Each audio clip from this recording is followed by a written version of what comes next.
Hola, ¿qué tal? Muy buenas tardes para todos los que nos siguen a través de nuestras distintas plataformas digitales, para quienes nos ven y oyen desde nuestra transmisión en vivo en Facebook Live, para todas las personas que se conectan a esta hora.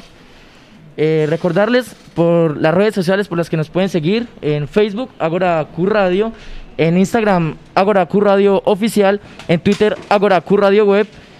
También tenemos página en YouTube para que se informen acerca de nuestro contenido y nos pueden encontrar como Quindío Radio Ágora. Y tenemos también nuestra línea de celular para que interactúen con nosotros: 320-885-6570. Bienvenidos a esto que se llama Sala de Redacción. Es un enfoque crítico juvenil hacia la actualidad de nuestro país. Dándole la bienvenida y el agradecimiento a todos nuestros panelistas que quisieron hacer parte de este proyecto. Jordi, buenas tardes y pues un saludo especial. Muy buenas tardes a todos los que nos ven y nos oyen. Primero que todo, un placer estar acá, gracias por la invitación y nada. Alejandro, buenas tardes. Muy buenas tardes, sean ustedes bienvenidos. Espero que pues tengamos demasiada audiencia, gracias a que se van a tocar varios temas muy importantes para el sector, para nuestro conocimiento y para pues tener un mucho más amplio espectro de lo que viene siendo el paro y de lo que se va generando todos los días a través de las diferentes movilizaciones y de los diferentes puntos de vista que se están generando en nuestro país. Mike, Miguel, buenas tardes para usted y pues saludos. Muy buenas tardes, muchachos. Pues diría muchas gracias por haberme invitado al programa. Estoy muy orgulloso de estar haciendo parte de este proyecto y espero que todo salga muy bien. Como dijo mi compañero Alejandro, pues vamos a estar tocando varios temas acerca del amplio marco que ha estado viviendo este paro, ¿no? Saludamos a Mateo Pérez Martínez. Él es como la visión sindical, la visión juvenil de este tema. Él hace parte de la Organización Colombiana de Estudiantes, OCE, y pues hoy nada más tuvieron una reunión en la ciudad de Armenia. Entonces pues saludamos a Mateo y pues ¿qué nos puede contar, Mateo? Buenas tardes. Buenas tardes a todos los oyentes, a todos los espectadores. Pues muchas gracias primero que nada a la emisora por esta oportunidad de poder informar, discutir y debatir los temas dentro del marco del paro nacional. Pues muchas gracias por la invitación y estaré atento. Recuerden que si tienen alguna duda o preguntas pueden comunicarse y preguntarnos a nosotros directamente. Muchas gracias. Un saludo para Tomás Benítez. Tomás Benítez. Tomás Benítez es parte también de nuestro panel de analistas. Saludos para él. Muy buenas tardes para todos aquellos que nos escuchan y nos ven a través de las diferentes plataformas digitales. Estoy encantado de hacer parte de este proyecto y de contar con la participación mía y de mis compañeros. Espero que hagamos un muy buen trabajo hoy, un buen debate y un muy buen análisis. La idea es informar de la mejor manera para que todos puedan estar enterados de las diferentes situaciones que se presentan. Saludamos a Miguel Bedoya, que vuelve a Agora Q Radio, esta vez con sala de redacción. Miguel, buenas tardes. Buenas tardes a ustedes, Luis, y a todos los oyentes. Un saludo especial al profesor Guido Mariano, que nos da la oportunidad de presentarle a ustedes, todos los oyentes, este programa que con mucha preparación y con mucho esfuerzo tenemos para el día de hoy, para todos los oyentes y todos los que nos están viendo en la transmisión de Facebook y por la página. Y nada, muchas gracias también por la invitación y emocionado de estar acá en este proyecto. Saludamos también a Juan Pablo Santamaría, otro de nuestros panelistas. Juan Pablo, buenas tardes. Buenas tardes, muchas gracias por la invitación. Es un honor estar acá, poder informar bien a nuestra comunidad. Espero que tengamos un buen debate. Bien, bueno, recordamos a nuestra audiencia, a los que nos oyen a través de nuestras diferentes plataformas digitales, nuestra aplicación Agora Q Radio Oficial para iOS y para la plataforma de Android, que los puntos de vista que aquí se exponen son netamente personales y que pues no comprometen de por sí la imagen de Agora Q Radio. Es un análisis juvenil de lo que está pasando más o menos en nuestro país, de todo este caos que se ha generado después del 28 de abril, con el inicio de las movilizaciones, el inicio de una represión estatal que se ha visto en las calles, que se ha visto con un gasto militar fuertísimo por parte del gobierno de Iván Duque, por parte del Ministerio de Defensa. Esto también, hombre, la brutalidad policíaca que han denunciado en diferentes ciudades, en Cali, en Popayán, en Bogotá, en norte de Santander. La asistencia militar de la que tanto se ha hablado y que se asemeja a la conmoción interior. Estaremos hablando también de la matrícula cero que había propuesto el gobierno de Iván Duque, pero que hoy se hundió el proyecto. Se hundió o lo hundieron los congresistas de siempre, los de Cambio Radical, los de la bancada del Centro Democrático, etcétera, etcétera, etcétera. La denuncia en contra del senador Gustavo Bolívar por promover esas ayudas y esa financiación a la primera línea. Tendremos también la visión de la Corte Interamericana de Derechos Humanos y la comisión que envió luego de varias denuncias instauradas por la misma brutalidad policíaca. Y estaremos hablando del Plan 100 de San Andrés, porque pues sabemos que en este momento de las 200 casas que se prometieron construir en 100 días, solo se han construido 2. Entonces, muchachos, buenas tardes para todos. Repetimos el saludo para nuestra audiencia y empezamos hablando pues de la primera noticia, el primer hecho que logró este proceso de movilizaciones en las calles, y fue el retiro parcial, podemos decirlo entre comillas parcial, porque pues en este momento nos llega un rumor o hay como sonidos en el aire más o menos de que el presidente Iván Duque en el 20 de julio, cuando inicia la nueva legislatura, pretende otra vez modificar todas o volverlas a plantear la reforma judicial, policíaca, tributaria, a la salud, etcétera, etcétera. Entonces, después de 4 días de multitudinarias protestas, de además mucha represión, de la defensa, diría yo, un poquito como desapegada a la realidad de un proyecto tributario por parte del presidente Iván Duque, que pretendía seguir empobreciendo a los más pobres y seguir enriqueciendo a los más ricos, básicamente eso. Entonces, un proyecto una reforma fiscal que nació muerta, como lo denominaron varios partidos, entre ellos el partido de gobierno dirigido por el expresidente, exsenador y expresidiario Álvaro Uribe Vélez.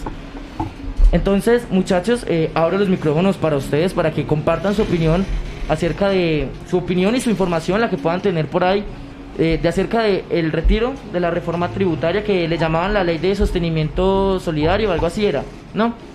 Entonces, les abro los micrófonos hablando acerca de ley de solidaridad sostenible, era. Entonces, abriéndole los micrófonos, que pues más o menos hablando, haciendo un énfasis claro en esto que era esta reforma tributaria que pretendía imponer el gobierno de Iván Duque a través de su Ministerio de Hacienda. ¿Qué nos tienen para decir los diferentes panelistas, Jordi?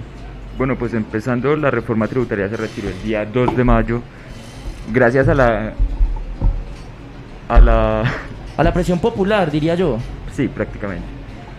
¿Qué fue lo que lo hizo retirar la noche del jueves, no? Fue un jueves, si no estoy bien. Pues nada, como acaba usted de comentar, fue un retiro parcial, ya que se tiene pensado que para el día 20 de julio de este mismo mes, se lance un nuevo proyecto de reforma tributaria. Pues prácticamente no se puede pedir que la retiren en su totalidad, ya que el país necesita sí o sí la reforma tributaria. Jordi, me disculpa, nos están diciendo a través de nuestro Facebook Live que no se escucha muy bien, o sea, entonces tratemos de modular nuestro volumen de voz, exacto, para pues que los oyentes en nuestras distintas plataformas digitales puedan oírnos con claridad. ¿Me decía? Sí, que de sí o sí el país necesita una reforma tributaria.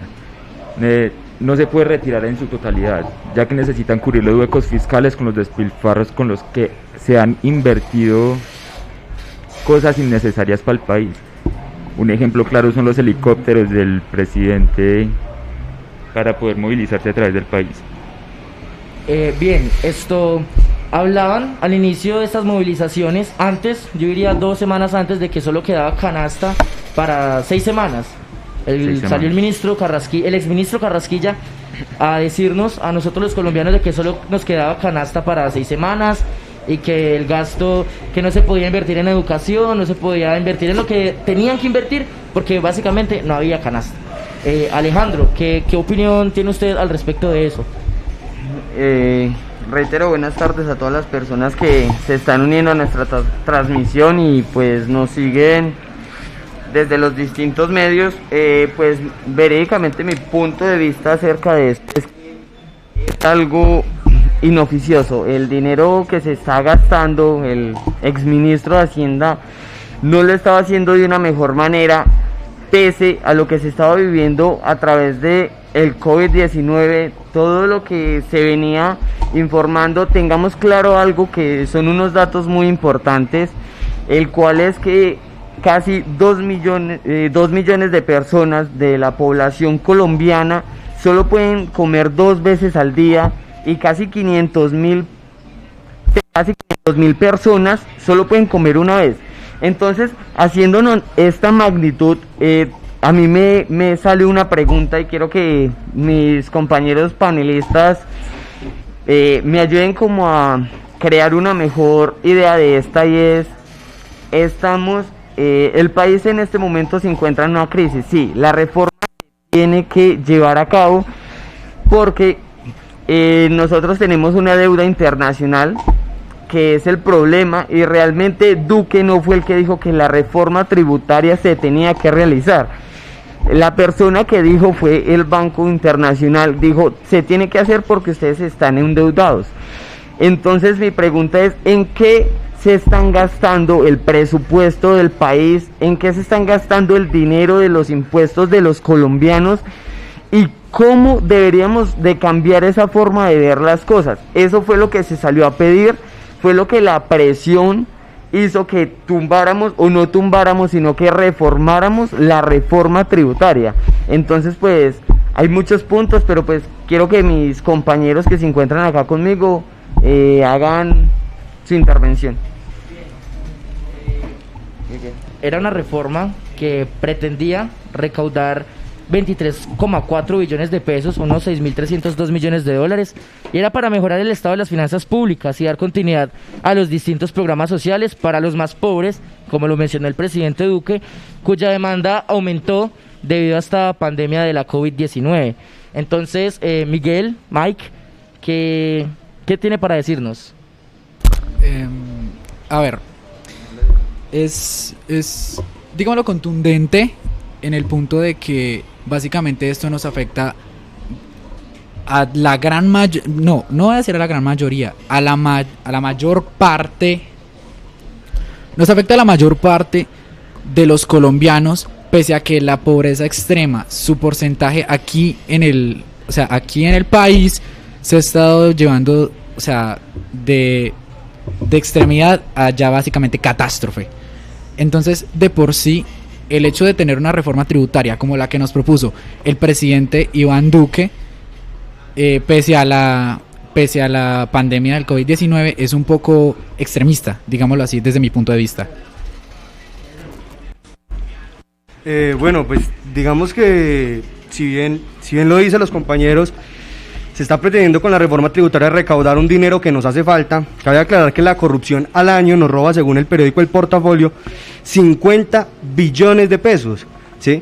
Entonces yo creo que más bien, en vez de hacer una reforma tributaria como le están proponiendo, debería ser una persecución, o más bien una indagación, unas investigaciones para poder hacer que estos personajes que nos están robando los recursos pues dejen de hacerlo, ¿no? Además, también se ve que hay muchos dineros que están en paraísos fiscales. El exministro Carrasquilla era uno de los que apareció en los Panama Papers, ¿sí? Entonces esto tiene que ser también una ley, tienen que empezar a buscar a estas personas que están evadiendo en paraísos fiscales y recoger esos dineros, que así se va a poder tapar mucho hueco que tenemos nosotros.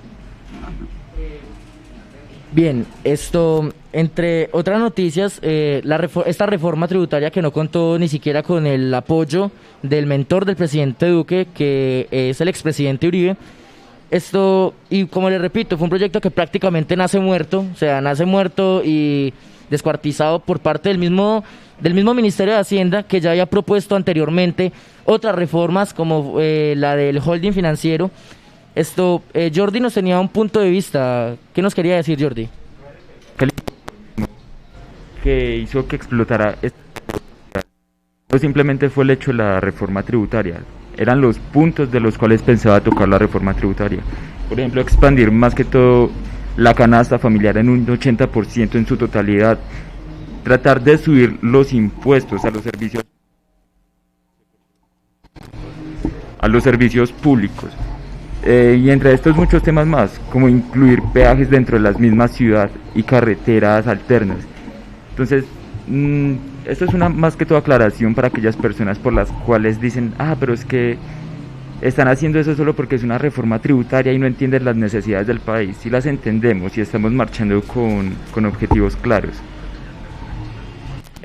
Bien, entendiendo la necesidad de una reforma tributaria, una reforma fiscal en el país, ¿qué tiene para expresar Mateo acerca de esto?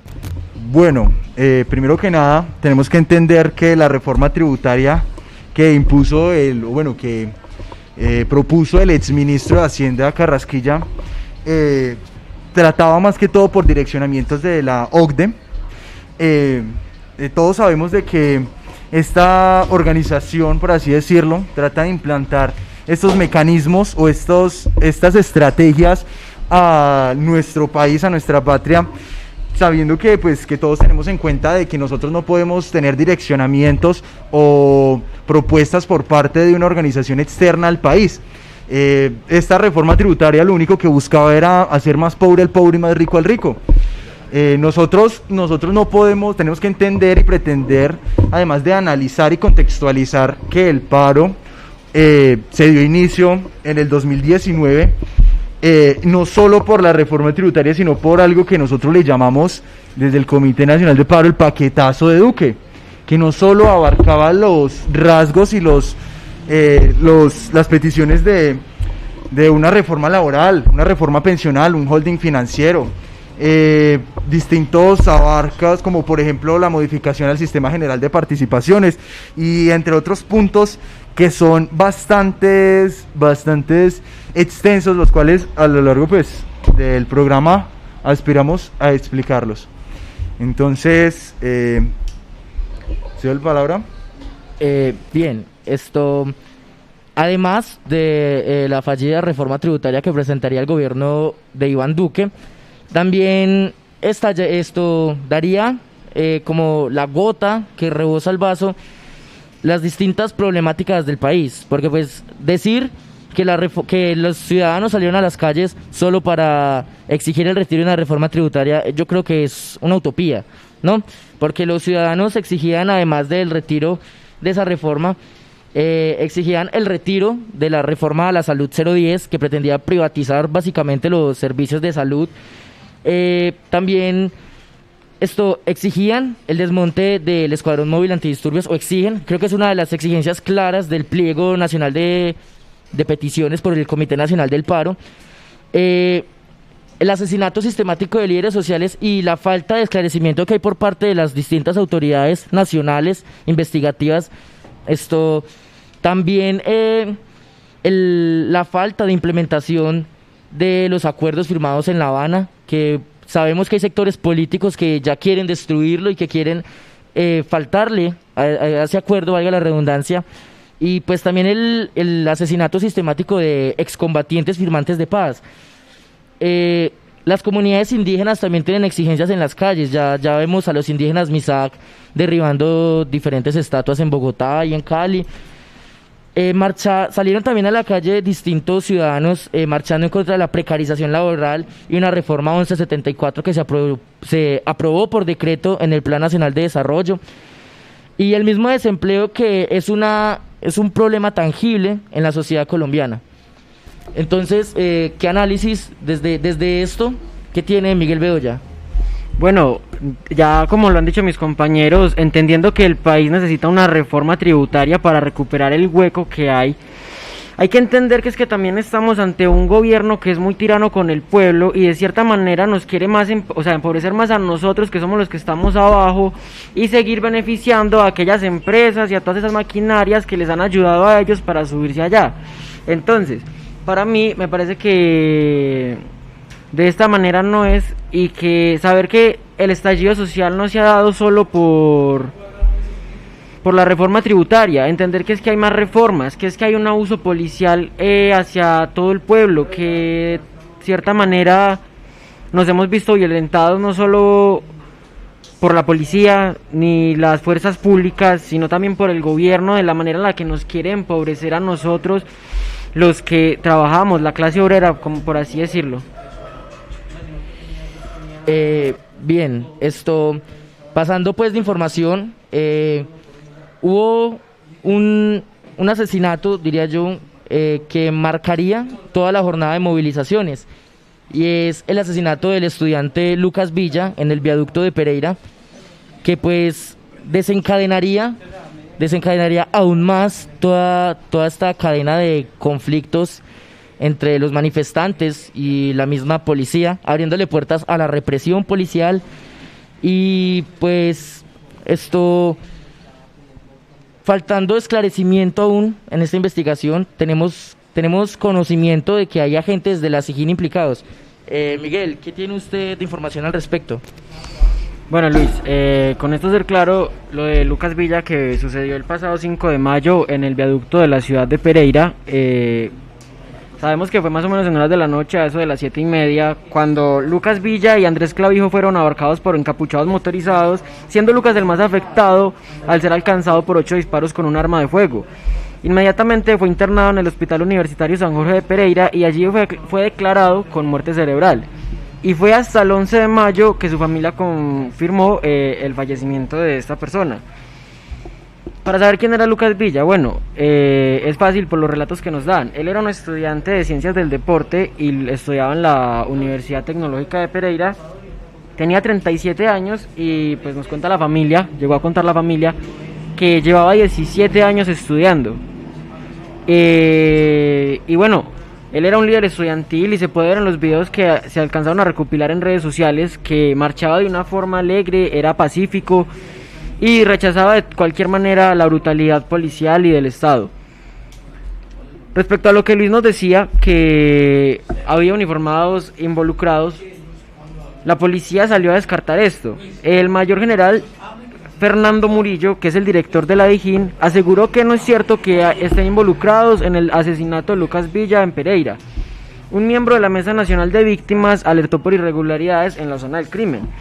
Estas declaraciones de las que se hablan fueron de Eisenhower Zapata, que es un miembro de la Mesa Nacional de Víctimas, quien el pasado 9 de junio aseguró en la W Radio que la escena del crimen está rodeada de presuntas irregularidades que involucrarían a la policía en el crimen. El ciudadano denunció que en el viaducto había una moto con 2 sicarios, también una camioneta con placas ZRK 453 que rondaba de manera sospechosa, y además que el alumbrado público estaba apagado y las cámaras a cargo de la policía no estaban funcionando. Por esto fue que nació la especulación de que la policía estaba involucrada en el asesinato de Lucas Villa.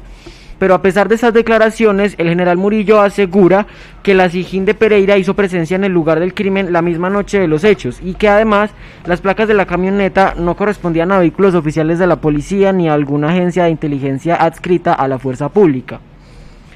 Y pues hace más o menos unas 24 horas nació la noticia de que las investigaciones de la policía apuntaban hacia la cordillera como el responsable, o sea, el grupo responsable de la muerte de Lucas Villa. Este grupo es de Pereira, normalmente delinque en esa ciudad, tiene una radio criminal y se dedica al tráfico y al microtráfico de estupefacientes y cuentan con una red organizada de sicarios. Bien, entonces teniendo en cuenta esto creo que fue una de las noticias que marcó la jornada de movilizaciones por el pacifismo que mostraba Lucas Villa en las distintas movilizaciones, ¿no? Y el mensaje que decía de que en este país las cosas estaban muy complicadas y que todos nos íbamos a morir. Entonces, pues, de que algo así fue, de que entonces teníamos que nosotros salir a las calles a exigirlo. O sea, a fin de cuentas, si nos iban a matar, que nos maten exigiendo. Algo así eran las declaraciones de Lucas Villa. ¿Alguno tienen, Mateo? Pues bueno, pues todos sabemos de que dentro del marco del paro nacional del 2021, en lo que lleva por estadísticas y noticias a cargo de Indepaz, del Instituto de Estudios para el Desarrollo de la Paz, llevan 70 homicidios dentro del marco del paro nacional. No solo estamos hablando del asesinato indiscriminado de Lucas Villa y el atentado que se perpetuó en contra del compañero que actualmente está vivo. No solo estamos hablando de él, no solo estamos hablando de los asesinatos que se han perpetrado, sino de las amenazas y todo lo que se ha desarrollado dentro del marco de paro nacional. Los manifestantes, líderes y todas las personas que tengan una mínima relevancia dentro del marco del paro nacional están siendo amenazadas, están siendo perseguidas y cazadas. No se sabe con certeza quiénes son estas personas que están dando caza. Se sabe que son aquellas personas que están con delirios de paramilitarismo. Pues eso es algo desde mi opinión personal. Yo considero que son estas personas con delirios de paramilitarismo, son a mano de cierto grupo de inteligencias y demás.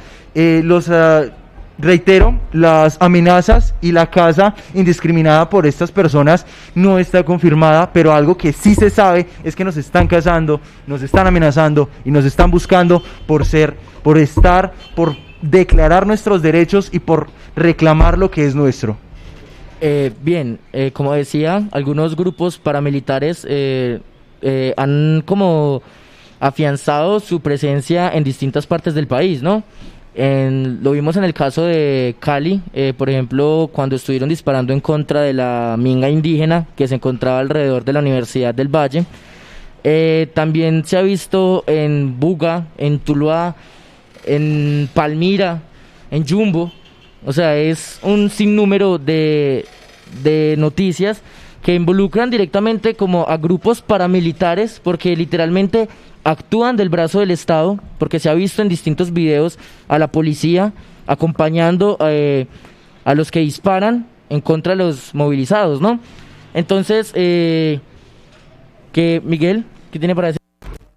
A mí me faltó agregar algo en la noticia, y es que el alcalde Carlos Maya era uno de los que la población estaba tratando de buscar como culpable tras el asesinato de Lucas Villa, ya que este invitó a conformar frentes comunes de seguridad de los gremios con la policía y el ejército para recuperar el orden y la seguridad, y fue por esta razón que la población le atribuyó estimular lo sucedido el pasado 5 de mayo.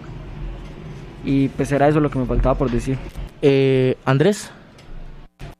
También quiero resaltar que no solamente podemos contar los muertos que van en este momento en el paro que estamos viviendo, sino también que según la ONG Temblores, al 4 de junio del 2021 habían 65 personas que han sufrido de mutilaciones oculares, ¿sí? Y la ONG afirma, y lo escribe así, diciendo: todas estas lesiones tienen un denominador común, son producidas por personal de la fuerza pública, ¿sí?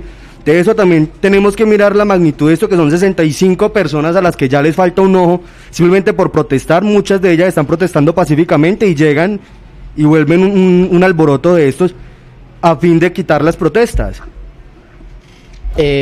Bien, lo estuvimos viendo, por ejemplo, en el caso de Tuluá, precisamente en el en el puente de las Mariposas, estuvo un sujeto disparando en contra de los muchachos que se encontraban en las barricadas, el punto de resistencia, como se autodenominaron ellos.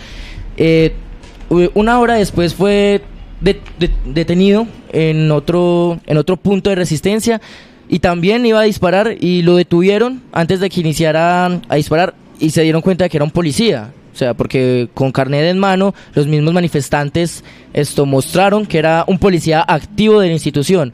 Entonces, vemos eso en distintos casos en Bogotá, en el norte de Santander, que han habido, o sea, agentes activos de la institución implicados en estos casos. Andrés. También podemos decir que lo vimos, ¿sí? A la persona que lincharon los manifestantes, no recuerdo bien si fue en Cali, ¿sí?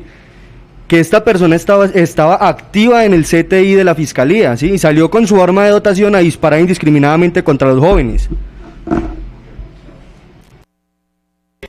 complementar la información que brinda Andrés. Esto es de la fuente también de la ONG Temblores. Es al día 27 de mayo del 2021. Veo que hay 3.405 casos de violencia policial, violencia por parte del Estado. 16 asesinatos cometidos por agentes de la autoridad, además de 27 casos que aún se encuentran en proceso de verificación. 1.445 arrestos arbitrarios. 648 intervenciones tácticas violentas por parte de la fuerza pública, 47 personas que presentan lesión ocular grave, 175 casos de víctimas que presentan heridas por arma de fuego disparadas por agentes de la policía, y además de esto 22 casos de violencia sexual por parte de los mismos. Bien, Jordi tenía un dato acá para aclararnos.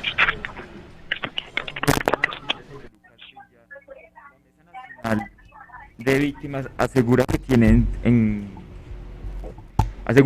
un testigo, y este testigo está pidiendo protección policial brindada por el Estado para poder revelar los nombres de los presuntos actores de aquel acto tan terrible.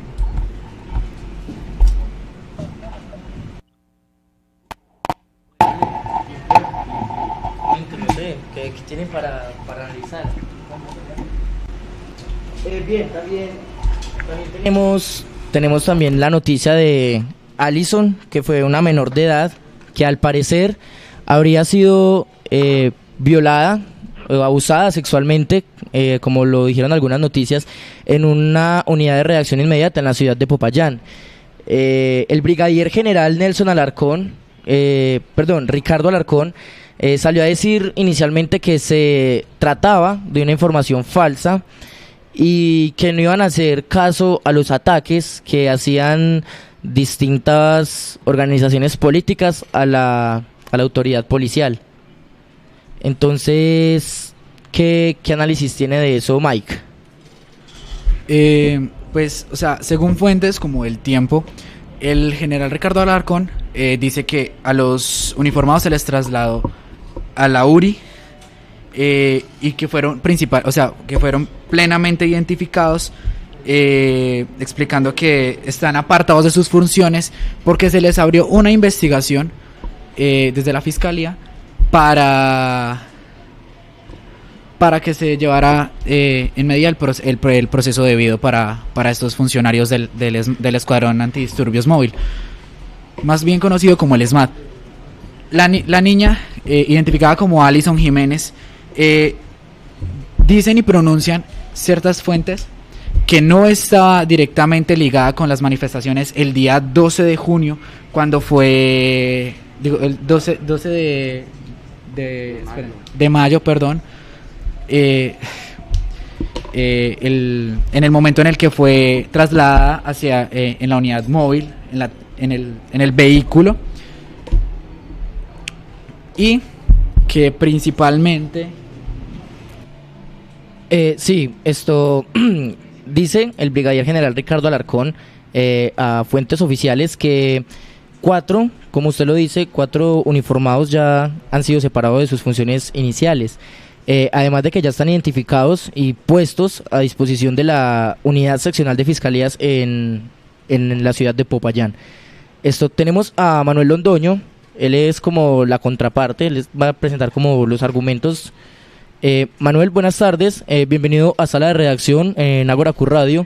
Tenemos a distintos panelistas acá tratando de todo este amplio tema del paro nacional, ¿cierto? Buenas tardes, ¿cómo está? Buenas tardes, ¿qué tal? Bien, hablando aquí un poco de los temas que han sido como más resonantes en este marco del paro nacional, en este marco de conflictos, como han hecho algunos partidos políticos verlo. ¿Qué opinión le merece a usted esta jornada de movilizaciones y las diversas actividades las diversas protestas, los diversos disturbios que se han presentado en las distintas ciudades del país? Bueno, para aclarar, yo al paro lo apoyo y lo apoyé desde el inicio. Y de hecho, el problema que surge que tengo yo ahora con el paro no es tanto de lo que está sucediendo con la violencia que se está incrementando, sino vemos con la falta de liderazgo ideales que hay en el sector. ¿Por qué?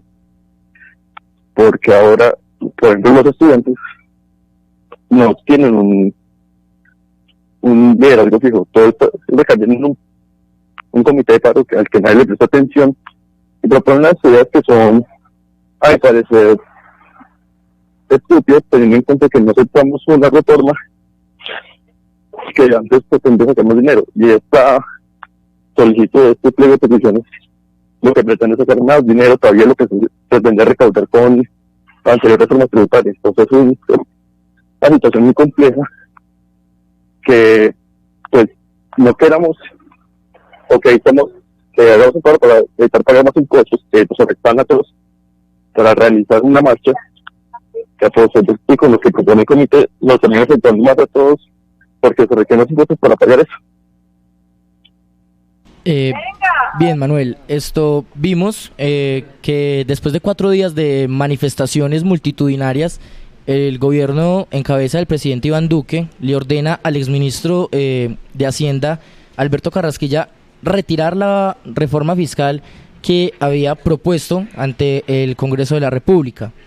Esto se da después de desde lo que yo veo, de una inmensa represión a manos de agentes estatales, y pues me gustaría saber su opinión acerca de todo esto que se desencadenó después del anuncio del retiro de la reforma tributaria por parte del gobierno de Iván Duque. Se refiere a la represión, ¿no? ¿Cómo, perdón? Se refiere a la represión que se generó estos días. Repíteme, porfa, que no logro entenderlo bien. Se refiere a la represión que se generó posterior a eso. Sí, bueno, después de la represión, de la ola de represión que desencadenaría todas estas movilizaciones en diversas ciudades del país, el presidente ordena la retirada de la reforma tributaria, le ordena al ministro Carrasquilla crear consensos y proponer una lo antes posible, pero renuncia el ministro Carrasquilla y queda el país como en una burbuja en el aire, porque queda con una reforma fiscal fallida y con el 60% de la gente en las calles. ¿Qué opinión le merece a usted todo ese proceso de movilizaciones y lo que desencadenaría después de la renuncia del ministro Carrasquilla? No, eso es lo que dije anteriormente. Yo, en cuanto a las movilizaciones, estoy totalmente de acuerdo, más teniendo en cuenta que aún había una reforma de la salud pensional que seguía afectándonos a todos. Reducía, digamos, esa dependencia de los EPS y las privatizaba más, y pues para el bolsillo del colombiano promedio eso es horrible, porque la mayoría de la población aquí no tiene ni con qué sostenerse, y fuera de que, y para eso que uno llegando a viejo, sin plata, y que el Estado no le garantiza uno los derechos posteriores a su periodo de retiro, pues con todas las movilizaciones estoy totalmente de acuerdo.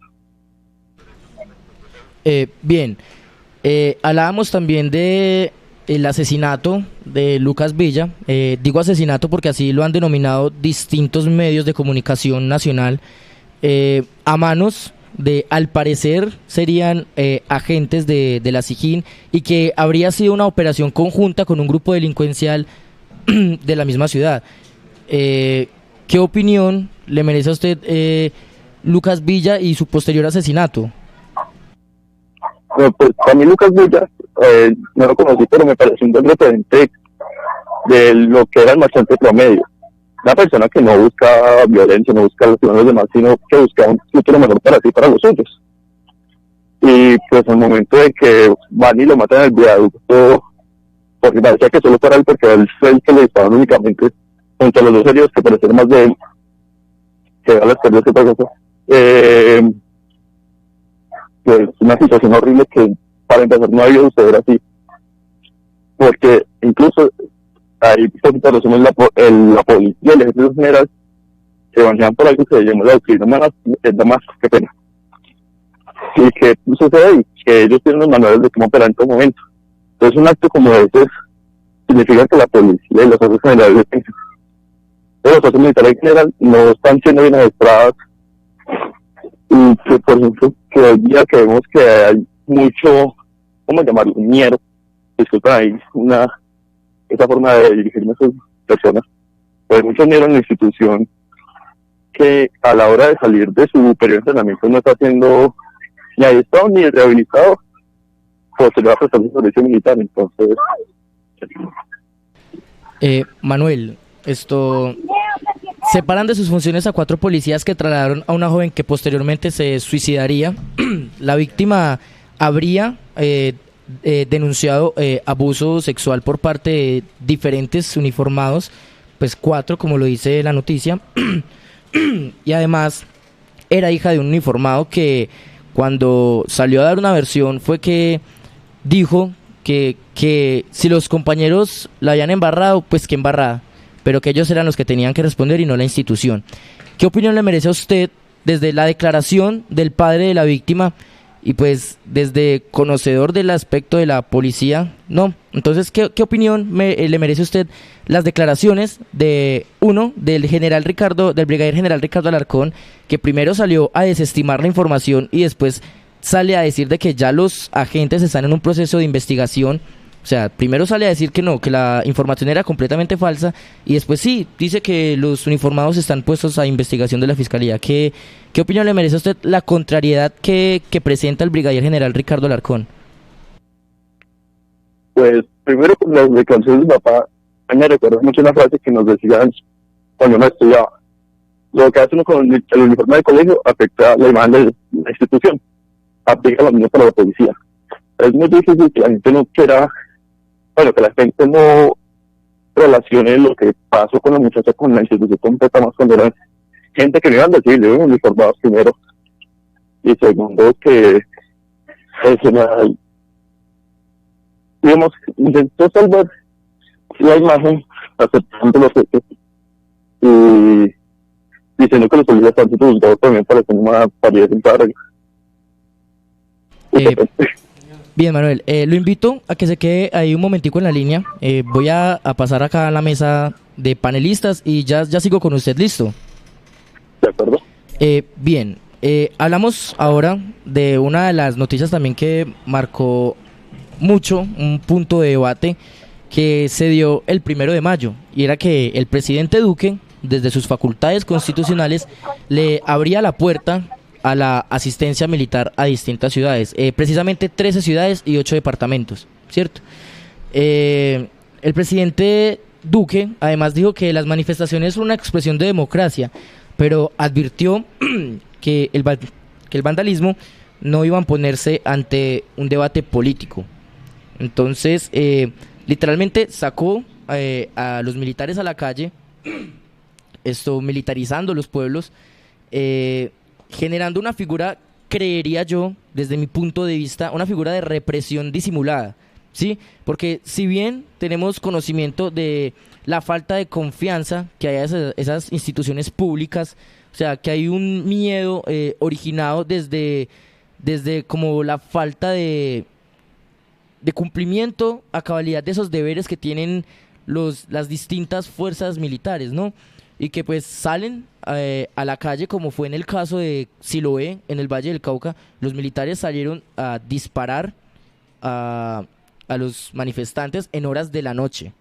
O sea, ya hablando de que cuando se esconde el sol, se esconde la mama y podemos hacer en la casa lo que se nos dé la gana, ¿no? ¿Qué punto de vista tienen los diferentes panelistas? Mateo. Bueno, desde mi punto de vista, para mí eso fue una estrategia de represión, una estrategia la cual utilizó ya el presidente desde sus facultades extra delimitadas, porque la verdad no se tomó en decisión en conjunto más que un consenso individual por parte de él y de sus mismas personas con las que siempre están, siempre los mismos, como digo yo, mismos de siempre. Para mí esto fue una estrategia de represión para poder intimidar, reprimir las manifestaciones las marchas y las movilizaciones que se estaban viendo presentes a diario. Actualmente pues podemos observar de que fueron totalmente fructíferas esas ideas y pues de que les dio resultado sembrar el miedo entre las personas, porque se ha visto una bajada de pues un pico en descenso de las movilizaciones diarias y en la participación de las personas en las mismas. Entonces yo diría que esto fue una estrategia nada más que para sembrar el miedo en las personas y que no se movilizaran de manera libre.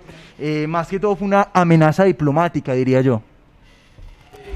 Sí, agregando a lo que decía Mateo, yo como manifestante, porque salí a marchar muchas veces, la verdad sí lograron eso que querían, porque cuando llegaban las 6 de la tarde se lograba ver cómo las marchas se disipaban, porque en días anteriores se lograba ver en los videos cómo había un abuso policial y la brutalidad que implementaban contra los manifestantes cuando ya caía la hora de la noche y no los podían observar los ciudadanos.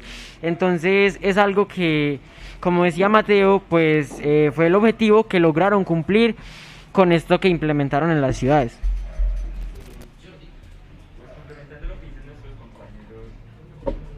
Que la represión sí se dio y fue bastante brutal. Se vieron en Cali y el Valle de Cauca como apagones de luz después de las 6 de la noche. En sectores como Siloé se presentaron bajones al nivel de la red Wi-Fi con unos inhibidores de la misma fuerza pública. Esto era pues lógicamente para que no se documentara gráficamente lo que estaba aconteciendo en ese mismo lugar. Y cabe recalcar que pues intentaron otros tipos de supresión a las manifestaciones, infligiendo miedo con argumentos que decían que bajaría la guerrilla, que simplemente eran para justificar el actuar desmedido de la misma policía. Y eso fue lo que aumentó las masacres a lo largo del país. También voy a proponer un punto de vista en el cual yo no pienso excluir la responsabilidad del Estado y de la fuerza pública, pero también es algo que nos hace directamente responsables a nosotros. Y no lo voy a poner en otras ciudades o en otros departamentos, lo voy a poner directamente acá. Y es la falta de conocimiento y la falta también de apropiación por lo nuestro y por lo que nos pertenece a nosotros. Esto es porque, debido a que, yo digo esto porque se empezó a notar o a evidenciar que desde hace un tiempo para acá la asistencia de las personas a las marchas y a los eventos que se proponían día a día era cada vez menos, empezó a decaer. Eso ahí no tiene responsabilidad la fuerza pública, ahí no tiene nada que ver la fuerza pública. Lo repito, yo no voy a meter acá, o no, mejor dicho, no voy a excluir la responsabilidad que tiene la fuerza pública, pero nosotros también tenemos responsabilidad en algunas partes. Pues ahorita que estamos hablando sobre la represión por parte de la fuerza pública y pues mis compañeros lo han hablado, realmente los bajones de internet se hicieron con el objetivo primordial de no documentar y no informar a las demás personas, a la ONG, a las diferentes instituciones de derechos humanos sobre lo que acontecía en el país, puesto que la represión fue tanta que en sitios como Siloé, La Luna, en todo el Valle del Cauca estaban llegando aviones como lo podíamos presenciar nosotros en los videos, los que vimos los directos. Si ustedes vieron los directos, se dieron cuenta que lo que tenían era armas de guerra. En esos helicópteros nunca hubo una cámara. Y esa fue la represión, ese fue el miedo que se generó y que han generado desde el Valle del Cauca y se ha esparcido por todo el país. Otro medio que se utilizó mucho y ahorita lo tenemos que traer a colación es el arma, el Venom, como se denomina, que fue otra de las implementaciones hechas por el Escuadrón Antidisturbios, que personalmente creo que eso no debe de ser utilizado y mucho menos en una fuerza desmedida por parte de la fuerza pública.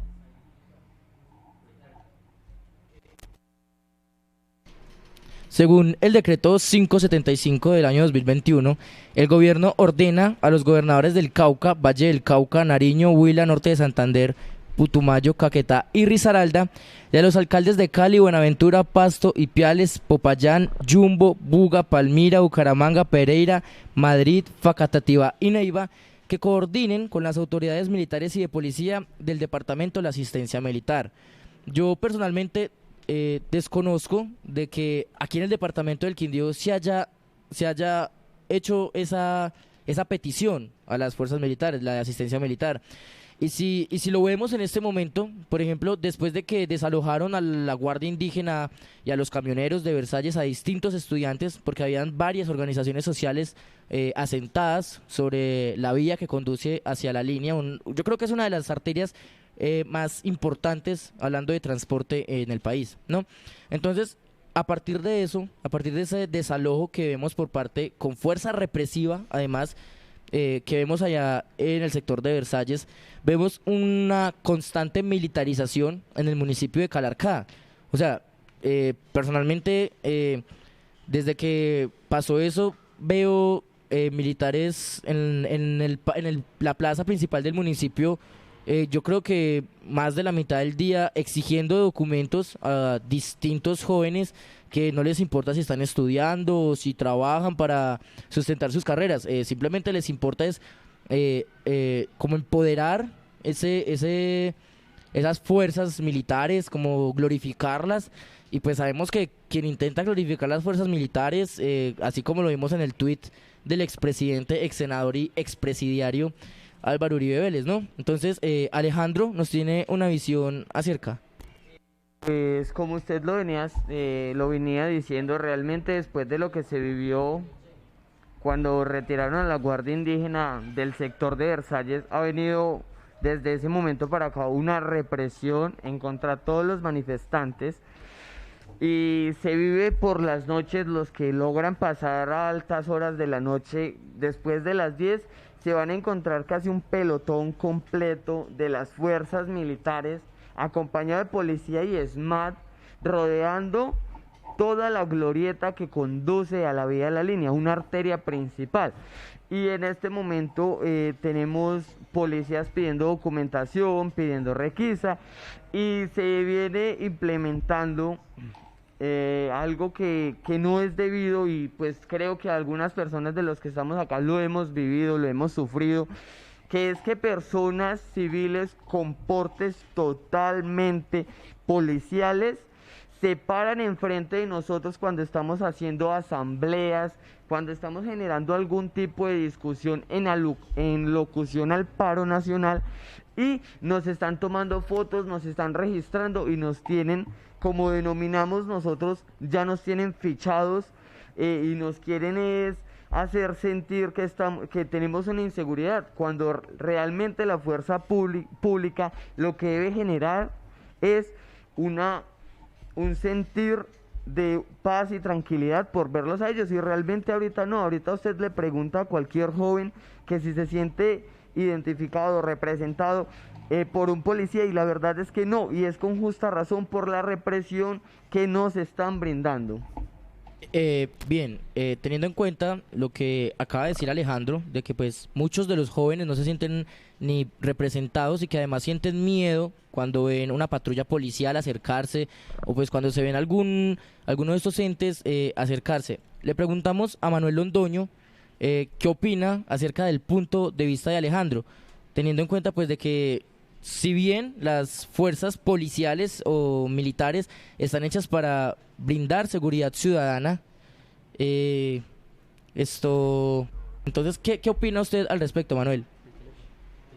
A ver, mi opinión con respecto a las fuerzas, digamos, de esa manera tan arbitraria y nosotros, es hacer los puntos dispares.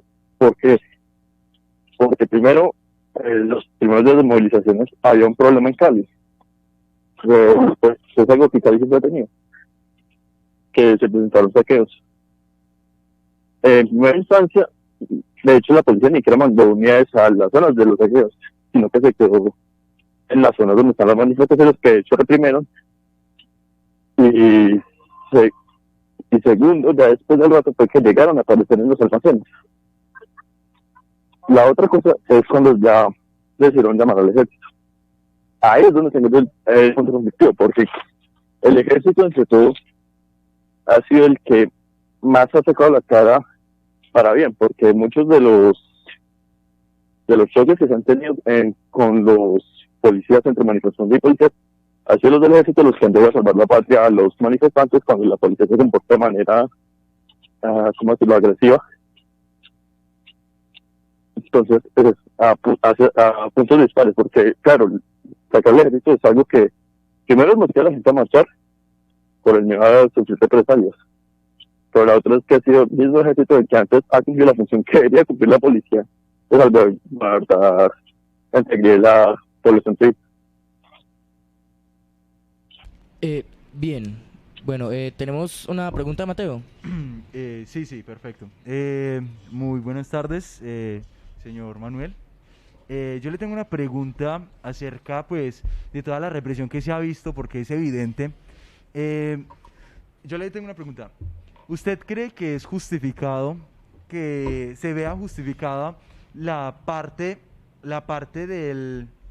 se ve justificada la parte de la represión en contra de un grupo de manifestantes que, si bien no contienen el acompañamiento de la Secretaría de Gobierno o de algún mecanismo participativo de la alcaldía o gobernación, entonces mi pregunta es esta: ¿usted cree que es justificada la represión que se ha visto en el momento en el que se ausentan, por ejemplo, los secretarios de gobierno o secretarios de movilidad en cuanto a las movilizaciones? Las represiones que se han presentado me parecen totalmente injustificadas. Pero en caso de lo que dije en el inicio, las marchas fueron pacíficas y hasta que no llegó les mata el pulso a la gente no hubo problema.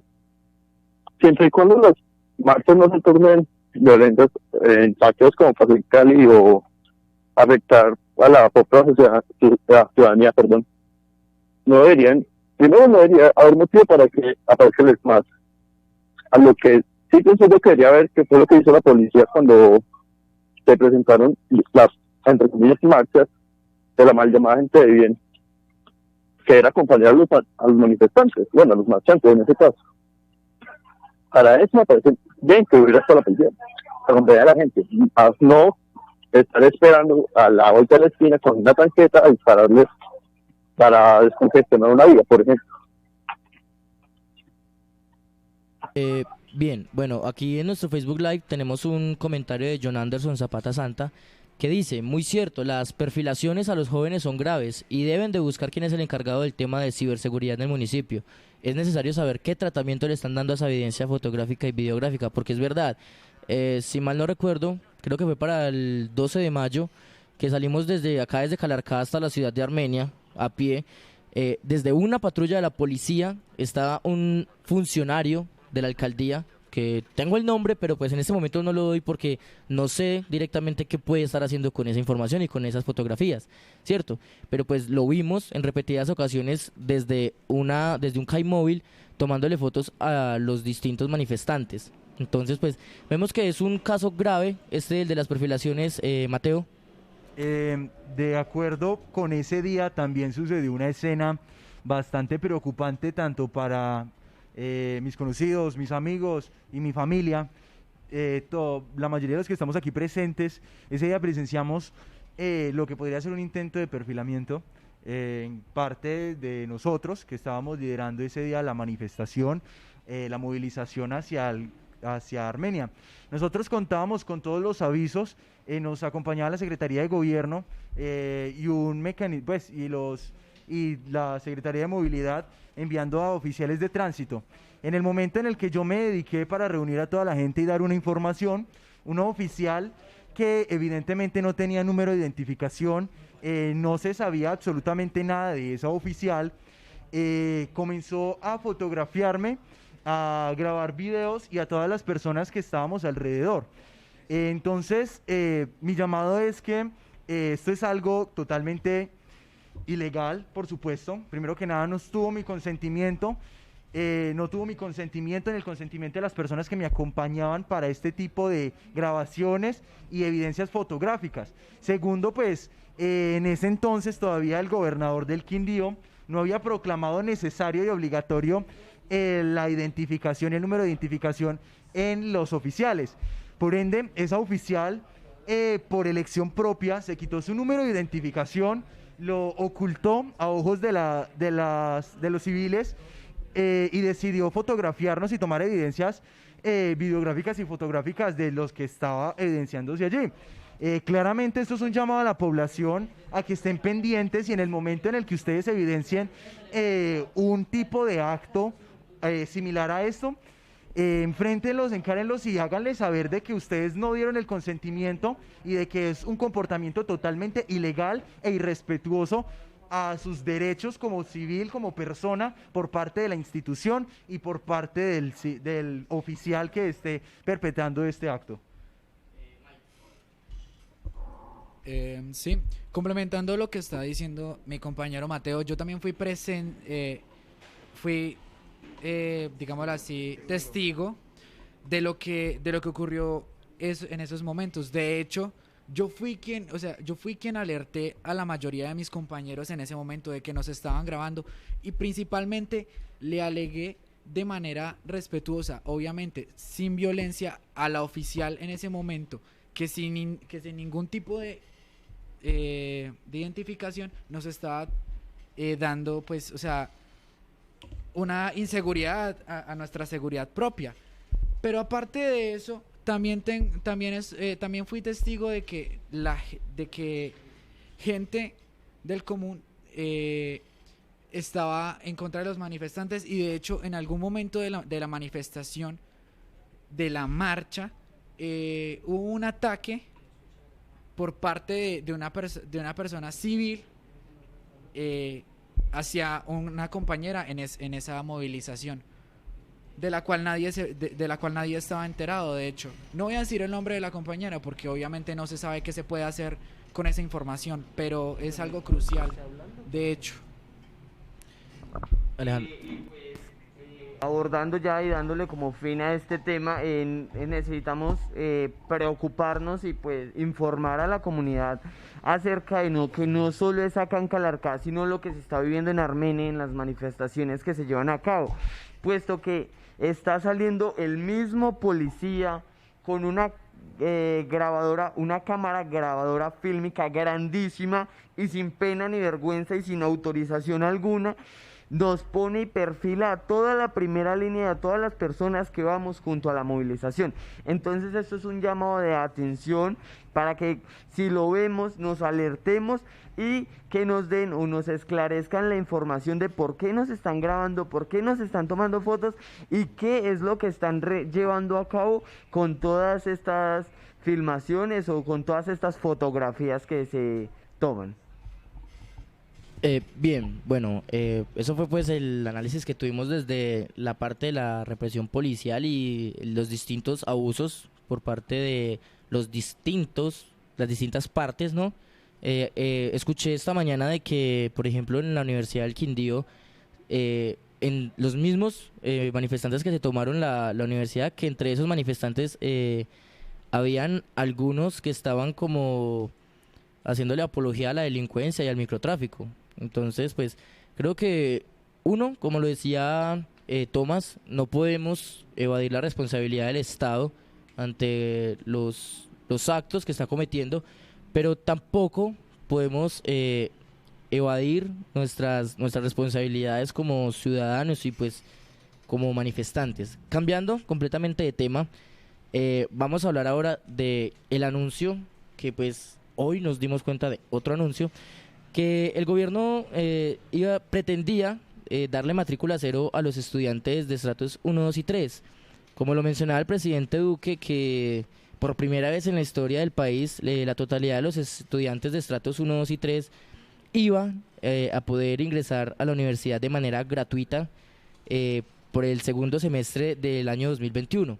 Proyecto que hundiría hoy el Congreso y que pues Mateo nos tiene como que un análisis más más profundizado acerca, porque pues como miembro de la Organización Colombiana de Estudiantes, como miembro de la mesa departamental de paro, le diría yo, como planteando nuestras exigencias departamentales y municipales. Entonces, Mateo, ¿qué conoce usted al respecto? Y pues entonces creo que esto fue como unos paños de aguatilla para el dolor, porque la gente, el comité de paro anuncia que se retiren de las movilizaciones, suspenda las movilizaciones, e inmediatamente el gobierno anuncia una reforma judicial y el hundimiento del proyecto de matrícula cero. Entonces, Mateo nos tiene un poquito más de análisis al respecto. Mateo. Bueno, primero que nada, quiero informar y no desinformar acerca de la situación del Comité Nacional de Paro. El Comité Nacional de Paro ha estado surgiendo un rumor de que vendimos el paro o de que se vendió también el paro, como también sucedió en el 2019. La cuestión no es así. Las negociaciones se cesaron debido a que no habían aras ni intenciones del gobierno de Iván Duque en entrar en negociaciones ni con el Comité Nacional de Paro, ni con ningún otro ente que le propusiera negociaciones, ni un pliego nacional de emergencia.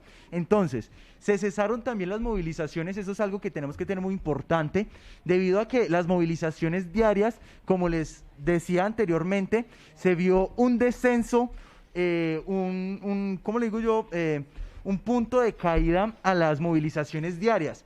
Ya la aglomeración, las movilizaciones y las manifestaciones ya no eran en tal magnitud que generara un impacto sobre lo que sería el paro. Entonces ya lo que se está optando ahora es por pedagogías políticas, pedagogías sociales, para informar al común, a la gente, acerca de lo que se está viviendo y el por qué es el paro nacional. También pues hablando acerca de lo de la noticia de la matrícula cero, esto es obvio, fueron paños de agüita caliente para avivar un poquito, o bueno, para calmar el furor del paro y las movilizaciones que se estaban viniendo prestando, ¿cierto?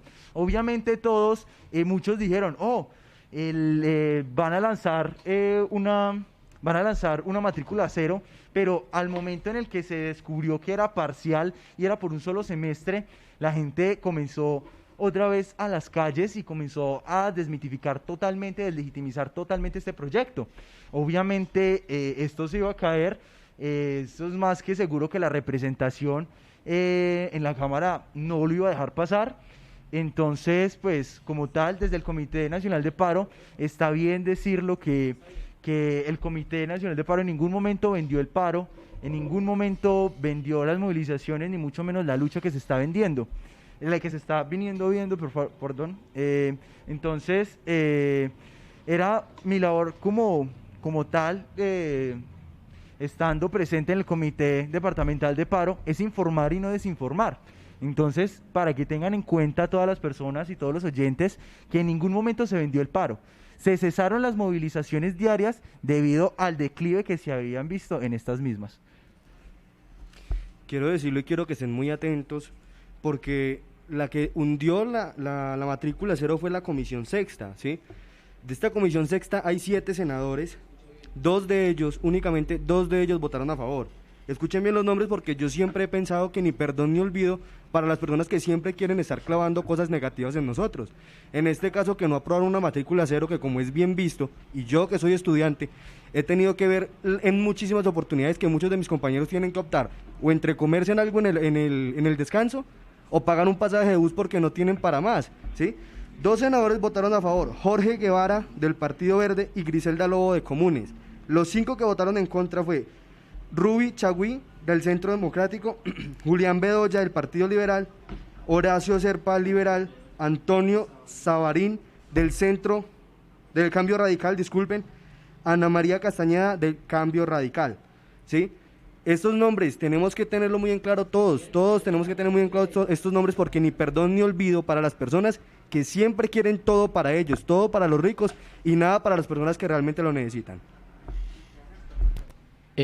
Bueno, pasando pues de información, o alguno tiene algún análisis acerca de la matrícula cero, ¿no?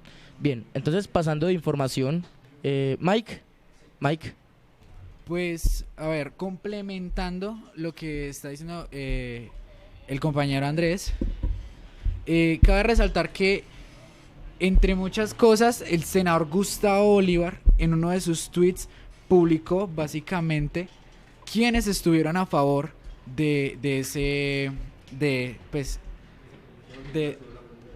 sobre el proyecto de matrícula cero. Cabe resaltar de que este senador también se vio implicado en unas investigaciones por financiar ayudas hacia la primera línea. Es un tema que todavía no hemos abarcado, pero que de por sí está muy bien visto tocarlo desde este momento.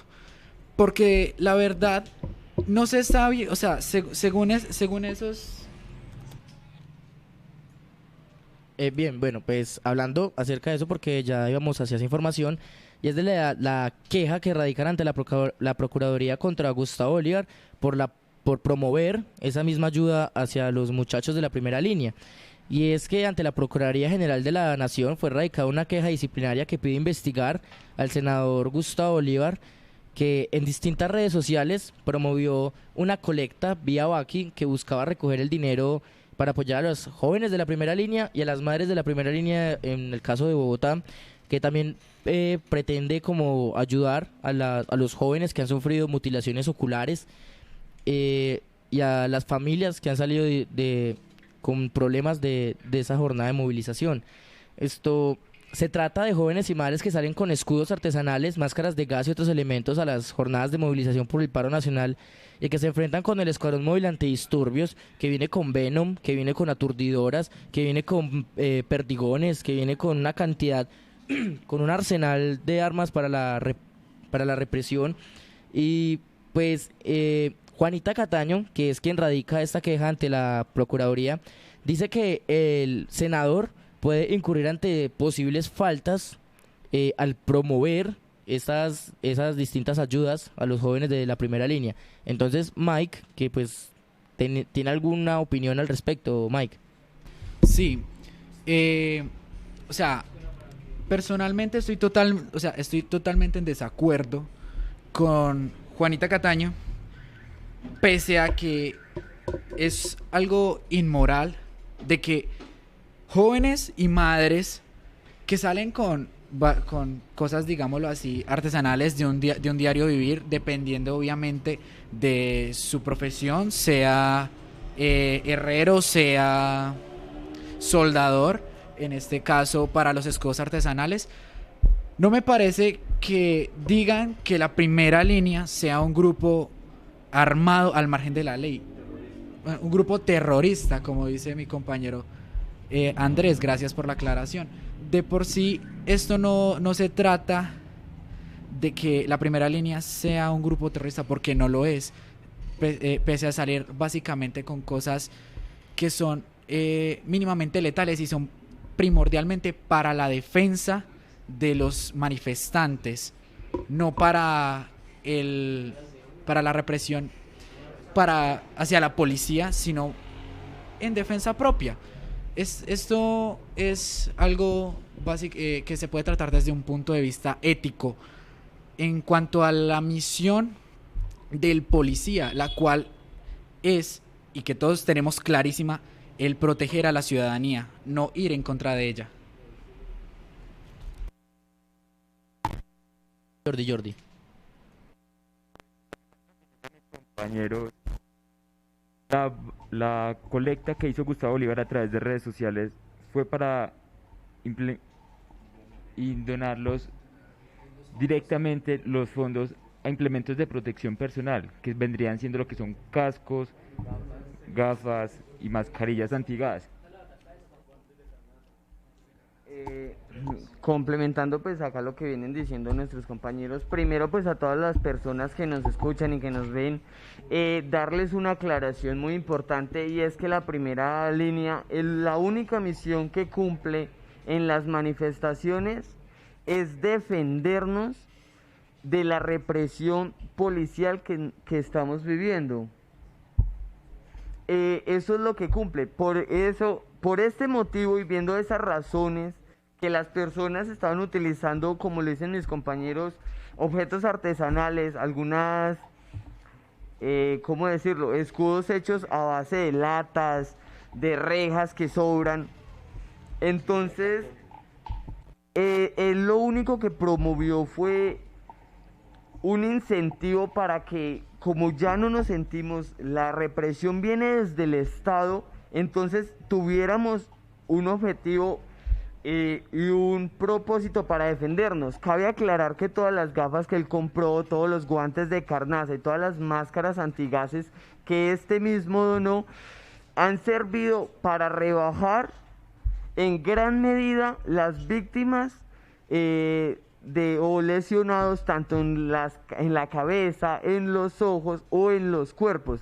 O sea que realmente no le veo que Gustavo Bolívar, que ahorita es el congresista del que estamos hablando, haya hecho algo malo. El senador, perdón, es algo muy bueno y es una obra muy linda gracias a que apoyó a toda Colombia. Bien, relacionando este tema, pero también abriendo uno nuevo, referente al tema de la primera línea y también de los marchantes. Yo he escuchado la perspectiva de algunas personas de edad que me generan molestia, porque dicen que los marchantes y las personas que hacen parte de la primera línea son algunos dicen culicagados, coloquialmente. Otros dicen que son unos jóvenes violentos que solo buscan acabar con el país. Otros dicen, por ejemplo, que nosotros somos la futura guerrilla por hacer parte de las marchas de la primera línea. Me parece algo un poco salido de contexto, pero yo quiero conocer el punto de ustedes. Quiero conocer el punto de vista de cada uno de ustedes acerca de esto, acerca de la primera línea y acerca de por qué estamos marchando.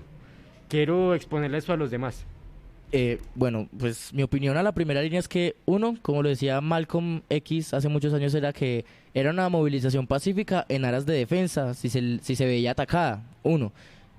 Dos, por mi parte, conocí algunos integrantes de la primera línea aquí del departamento y personalmente, porque repito, es una opinión desde lo personal, creo que son personas, uno, conocedoras de las problemáticas, de las diversas problemáticas que estamos enfrentando. Dos, esto que pues si ya está como bastante como trillado el problema de como juzgar a las personas por la primera impresión o cosas así. Nos despedimos con esta pregunta para Manuel, agradeciéndole por el tiempo, por el análisis que nos pudo hacer. Manuel, ¿qué opinión a usted desde lo personal le merecen los integrantes de la primera línea? Los muchachos de la primera línea me parecen primero unas personas que durante este periodo han sido muy valientes, porque deber meterse a una tanqueta de frente, y más con ese sistema nuevo que le pusieron a esas vainas, a esas tanquetas, pues, hombre, son gente que para nosotros merecen el respeto al menos de todos los marchantes, después de los que apoyan el paro. Y segundo, que sí, lo que he dicho, son gente muy valiente a los que realmente les debemos mucho. Bueno, muchas gracias, Manuel, por haber hecho parte del programa, por habernos compartido su punto de vista, su opinión. Esperamos tenga una feliz tarde y muchas gracias por haber hecho parte. Muchas gracias a ustedes por invitarnos. Gracias. Bueno, seguimos con esta ronda informativa, leyendo otro comentario de John Anderson Zapata Santa, que dicen: parceros, si no pensamos en el jeep electoral histórico barrial, las mismas fuerzas oligárquicas gobernarán desde el movimiento barrial. Jóvenes transformando un país, es pertinente enfocarnos en la pedagogía untada de sabiduría ancestral. Yo creo también que esa pedagogía que se está haciendo en las plazas populares, desde las distintas movilizaciones, hay que llevarla a los barrios. Hay que untar a las distintas ciudadanías de esa indignación que se está viviendo hoy masivamente en las calles. Hablamos ahora de que la Comisión Interamericana de Derechos Humanos pone la lupa en Colombia por las distintas denuncias acerca del abuso policial, del exceso de la fuerza, de la militarización de los pueblos y distintos. luego de 4 días termina la visita de la Comisión Interamericana de Derechos Humanos de la OEA a una Colombia en descontento total.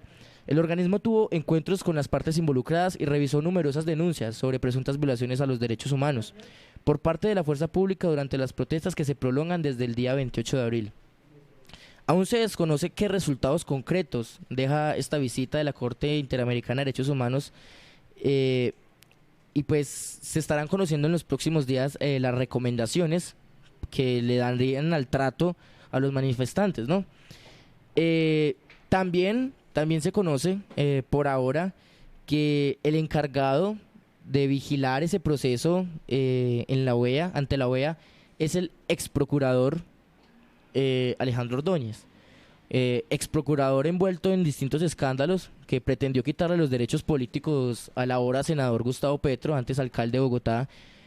Un senador que dijo que no le importaba incendiar, un ex procurador que le dijo que no le importaba incendiar bibliotecas y que las movilizaciones en el país solo son un invento de Maduro. Entonces, abriendo como ese contexto, uno, teniendo en cuenta quién es el que va a ser el encargado de hacer esa veeduría a las recomendaciones que hace la Comisión Interamericana de Derechos Humanos, ¿qué opinión y qué pueden decir esto de la visita, uno, de la visita que hace la Corte Interamericana de Derechos Humanos, y dos, de pues las posibles recomendaciones que obviamente no se van a ver por parte de Ordóñez? Andrés. Pues quiero aclarar que si bien no tenemos todavía un documento que nos diga qué son las opiniones o los consejos que nos da la CIDH, sí podemos leer y escuchar esto que nos dice Nancy Patricia Gutiérrez, ¿sí? Esto que ella dice es: sentí tristeza porque luego de elogiar al país maravilloso que tenemos, sí dijeron que veían una estigmatización muy fuerte y que, entre otras cosas, percibían en el lenguaje una forma de agresividad muy fuerte, no en el sentido de contradictores, sino de enemigos. Es doloroso que esa sea la percepción.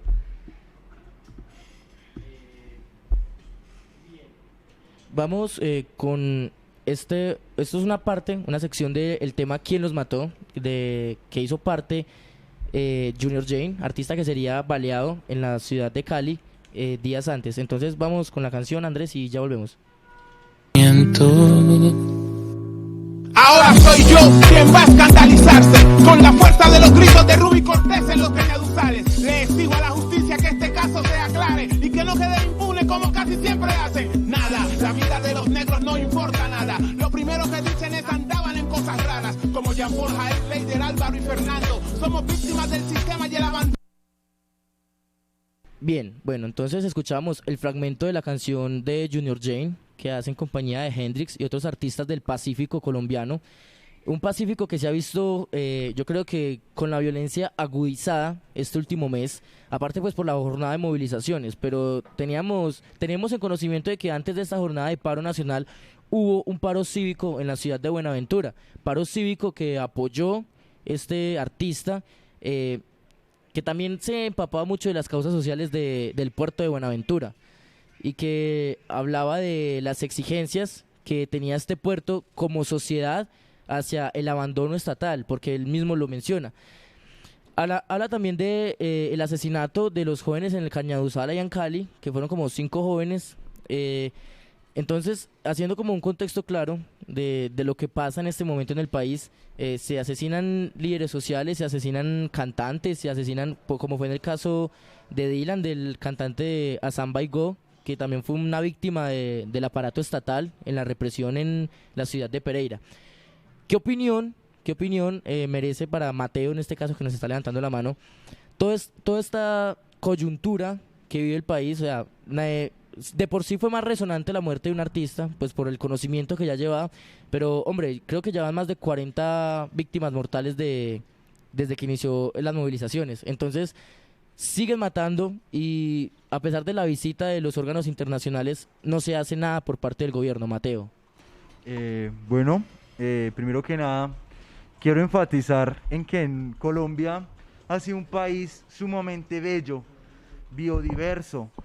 Ha sido un país, es un país extremadamente hermoso, pero sumido en la violencia. Nosotros vivimos en un país desde hace 200 años sumidos en la violencia, perpetrados, perdón, y además de esto, llenos de... Perdón, Mateo, tuvimos una pequeña intervención acá por un carro que pasó haciendo bulla por los estudios. Siga, qué pena. Bueno, entonces tenemos que tener en cuenta de que el país ha estado sumido en violencia desde sus inicios, desde que la patria colombiana nació. Entonces, primero que nada tenemos que verlo desde que nosotros no podemos parar ahora. Nosotros no podemos detenernos en lucha, primero que nada, porque todavía faltan muchas cosas por las cuales luchar. Además de esto, por todas las vidas que se han perdido, todas las vidas que se han costado a través de la lucha, de todo lo que se ha vivido dentro del marco del paro nacional y desde el 2019, desde las vidas que se han perdido desde que Colombia nació. Yo quiero dejar una frase que a mí me gusta mucho, es que nosotros somos la generación del yo no me dejo y tenemos que llevarlo así por mucho más tiempo. Hay cifras, ¿sí?, que dicen que van 904 líderes sociales, incluidos pues acá el cantante que asesinaron hace poco, desde que se firmó el acuerdo de paz. Y me encanta escuchar que hablemos de Buenaventura porque han sido los negros y las negras de Buenaventura que han olvidado, que el Estado los ha olvidado, ¿sí? Es el puerto principal de Colombia y uno de los más importantes en el Atlántico, que no tiene, oído bien, no tiene un hospital de segundo nivel. La gente tiene que salir corriendo a Cali en ambulancias, que muchas veces también los peajes no dejan pasar las ambulancias por el hecho de que no tienen para pagar los peajes. O sea, estamos en un puerto grandísimo que tiene el 43% de gente en la pobreza, en la extrema pobreza. Es una ciudad que no tiene empleo, que sí, que el empleo es completamente deshonesto, que no les pagan prestaciones sociales, que van a tener que trabajar toda su vida, ¿sí?, hasta llegar prácticamente a la muerte, o que sus hijos van a tener que mantenerlos porque no se van a poder pensionar. Entonces es un puerto que es el más importante de Colombia y es el que ha estado más olvidado. Me encanta escuchar que hablemos de Buenaventura porque quiero manifestar que no están solos. Acá vemos muchas personas que estamos con Buenaventura, que estamos con el Chocó, que estamos con La Guajira y que no vamos a permitir que sigan en el olvido. Bien, obviamente creo que hay que hacer énfasis en esas negritudes que han violentado muchos gobiernos, porque creo que desde el desembarco de los españoles a tierras americanas, eso ha sido una masacre de negros e indígenas imparable. Ahora hablaremos de un dispositivo de guerra. Lo quiero mencionar así porque el miedo que produce ante los manifestantes, ante las distintas movilizaciones, es impresionante. Y vamos a hablar de el Venom, un dispositivo utilizado por el SMAT. Han adquirido desde el año 2019 más o menos distintas unidades, pero quien nos va a profundizar acerca del tema es Juan Pablo Santamaría. Juan Pablo. Y sí, el Venom no tiene otro nombre, es un arma de guerra. Se usa por Estados Unidos para el cuerpo de Marines como lanzagranadas. O sea, para que se esté utilizando para los manifestantes.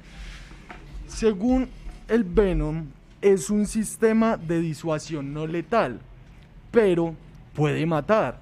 Entonces, vamos a atacar a nuestros manifestantes con un arma de guerra.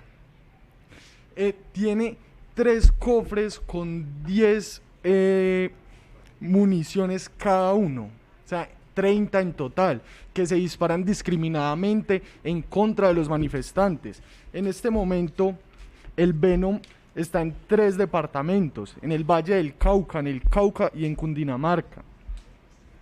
El Venom tiene un costo de 451.636.970 pesos. En este momento hay 3 o 4 que serían más o menos 1.400 a 1.800 millones de pesos y no tenemos caja. Entonces, ¿acá qué? También el Venom, solo por accionarse una vez cuesta 270.000 pesos. Y recordemos que son 30. En un Y pues Juan Pablo, me perdona la interrupción, cabe aclarar que para un país que le quedaban 6 semanas de canasta, el tratamiento de guerra que se le daba a la movilización, la implementación de las fuerzas militares para acudir a estas movilizaciones, porque se están preparando como si fuesen para una guerra. Vimos el caso de la compra de los aviones estos, que creo que esto sería otro de los detonantes para que la gente salga a movilizaciones. Uy, ¿cómo que no tienen plata para las necesidades básicas de los colombianos, pero si hay plata para aviones de guerra? Creo que fueron 24 billones de pesos invertidos en esas máquinas, Miguel. Sí, Luis, para agregar a lo que usted está diciendo, este gobierno, desde que empezó, el gobierno de Iván Duque, hablo de este gobierno, siempre se ha caracterizado por decir no tenemos plata, pero luego se ven las acciones y los decretos que quieren imponer y están invirtiendo siempre en lo que sería la guerra, y como usted nos dijo, nos están tratando, nos venden la movilización como una guerra. Y además pues de que ofreciendo 10 millones de pesos por la cabeza de un vándalo para un país, repito, que no tenía caja ni siquiera para las próximas 7 semanas, pero que vimos que ofrecían plata por vándalos, ofrecían dinero por los distintos agitadores sociales. Entonces creo que sí se le ha dado un tratamiento de guerra fuerte a la movilización social en Colombia, Mateo y Juan Pablo. Bueno, sigo.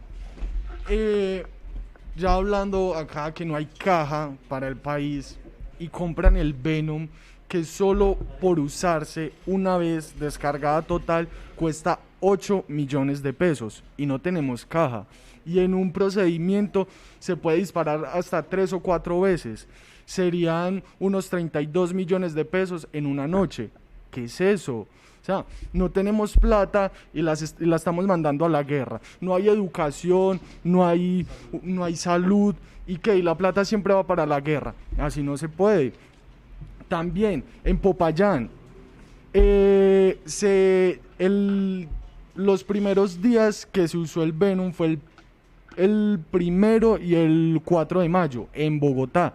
Días después salieron videos del SMAT disparando el Venom desde el piso, cuando el Venom tiene un procedimiento de uso según los fabricantes, que se debe disparar desde un carro, ya sea tanqueta, lo que sea, sí, un vehículo no tripulado o un barco, ya, sí.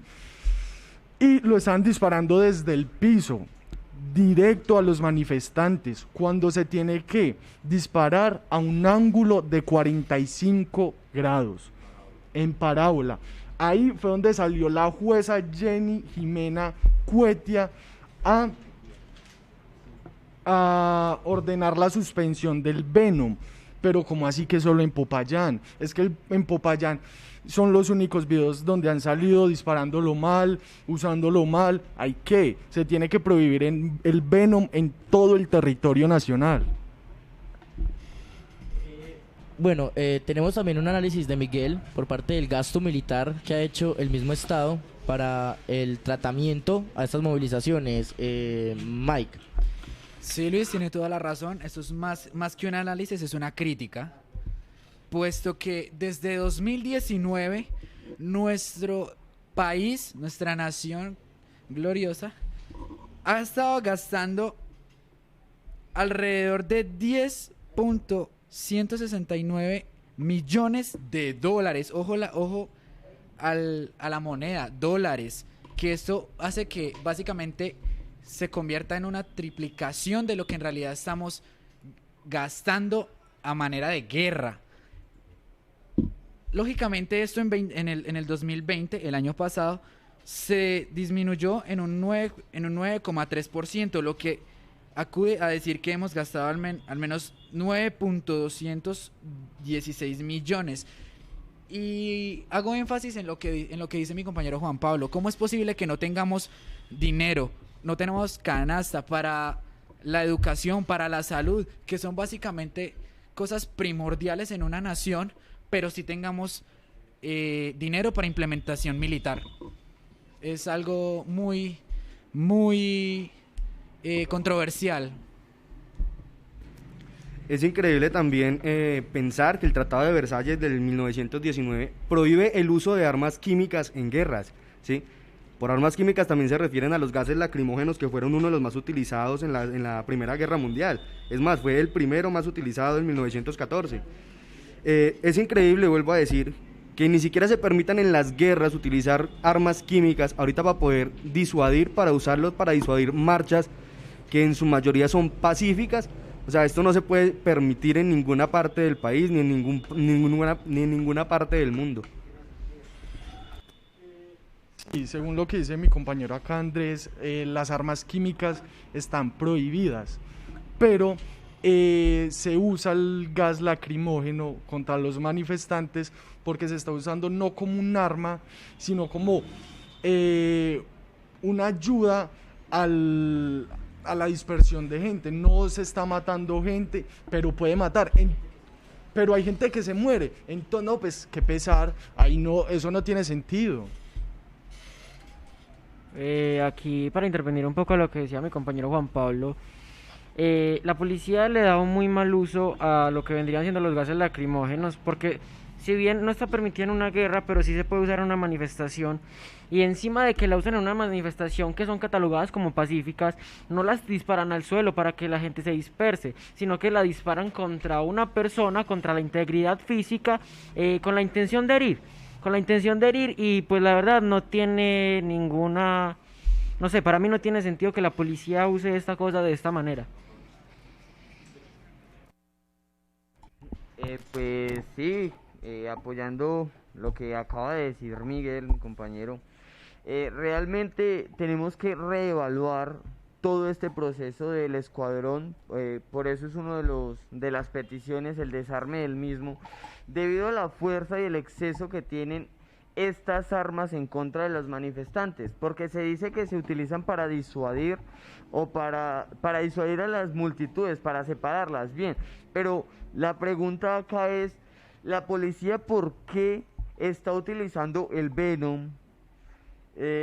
¿Por qué nos disparan los gases directamente a los rostros, a las caras y a la mitad y a las aglomeraciones de la multitud? ¿Por qué no lo tiran en parábola como se debe ser, como dicen los derechos humanos que tienen que realizarse?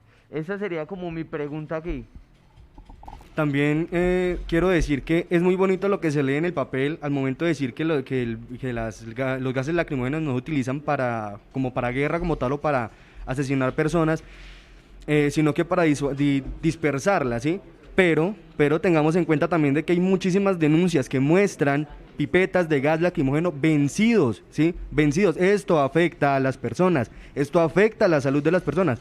Entonces, aquí no podemos decir de que no queremos atentar contra la vida de una persona si estamos lanzándole pipetas de gas lacrimógeno que están vencidas, que no pueden ser aptas para la respiración humana. Vimos el caso, por ejemplo, de Jovita Osorio, en la ciudad, creo que fue de Cali, que estaba en su casa y le da un infarto debido a la inhalación de estos gases. Entonces, con un tratamiento fuerte de guerra que se le ha dado a las movilizaciones, pues han violentado los derechos de los manifestantes.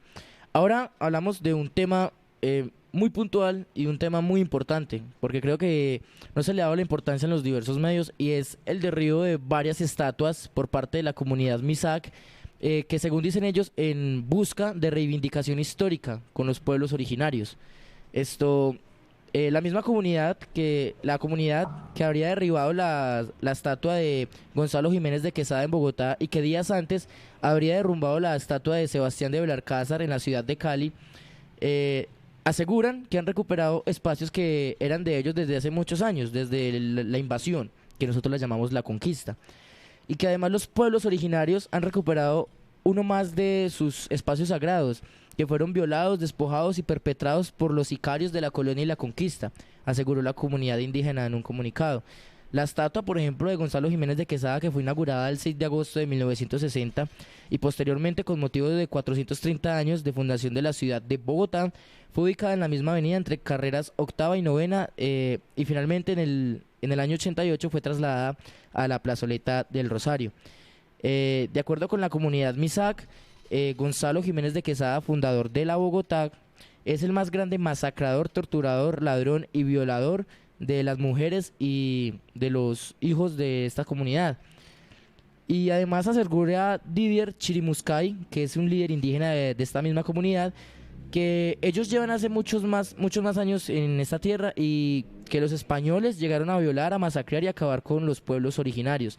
Entonces que en un acto de justicia espiritual ellos derriban estas estatuas buscando reivindicación histórica. Ahora bien, en Bogotá fueron retiradas otras 2 estatuas, la de Cristóbal Colón e Isabel la Católica, porque pues básicamente iban por ellas. No, como lo vimos en el caso de la estatua de Jorge Eliezer Gaitán, que no fue derrumbada y por el contrario la organizaron, la pintaron. En otras ciudades, por ejemplo, amaneció, creo que fue Simón Bolívar, en una plaza principal de un municipio, amaneció sin cabeza. Entonces creo que es lo que buscan en sí las comunidades indígenas desde sus movilizaciones, como lo es el CRIC, como lo es la comunidad Misá, como son los procesos de negritudes, los procesos de comunidad negra, que así se hacen llamar este movimiento, es como la reivindicación histórica, básicamente con estos pueblos. Andrés. Hay que escuchar y hay que leer. Muchos dicen que tenemos que leer que porque no conocemos la historia, pero yo creo que la lectura le da a uno la base suficiente para uno poder decir que nosotros no fuimos colonizados, nosotros fuimos invadidos. Acá el país de América fue invadido, acá no nos colonizaron porque acá ya habían personas, acá ya habían venido anteriormente. Y además, por ahí en unos documentos que datan de que antes de que llegara Cristóbal Colón a América ya se había descubierto por los pueblos escandinavos, que eso es como un tema ya de más profundidad, pero creo que entonces Cristóbal Colón no descubrió nada, ¿no? O sea, él tenía la idea clara de lo que era la América India, la Amerindia, como lo llama uno de los representantes de esas organizaciones. Él tenía pleno conocimiento de las riquezas que habían en estas tierras y por eso la intención, diría yo, de venir a saquearlas. Volviendo al tema, Cristóbal Colón lo que vino a hacer acá a los países suramericanos no fue más sino a imponer muerte a cambio de oro. Si usted no me trae oro, entonces lo mato. Vino a violar, vino a saquear todo lo que teníamos, ¿sí? Vino a imponer acá un imperio español que aparte trajo muchísimas cosas también, enfermedades, esclavitud. ¿Sí? No vino a colonizar, él vino fue a hacer cosas malas acá al país.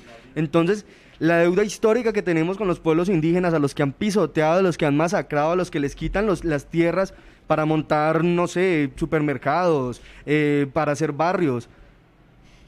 Lo vemos, Andrés, discúlpeme, en el caso directamente municipal, sobre la vereda La Floresta.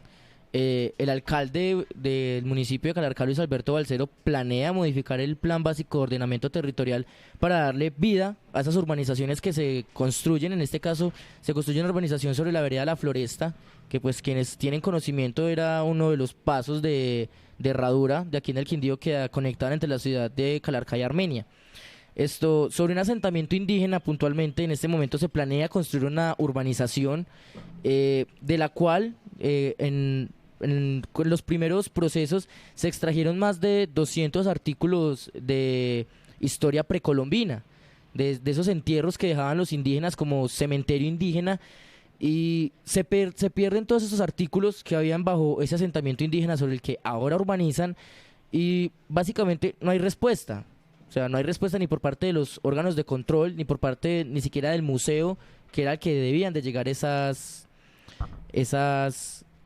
obras. Andrés.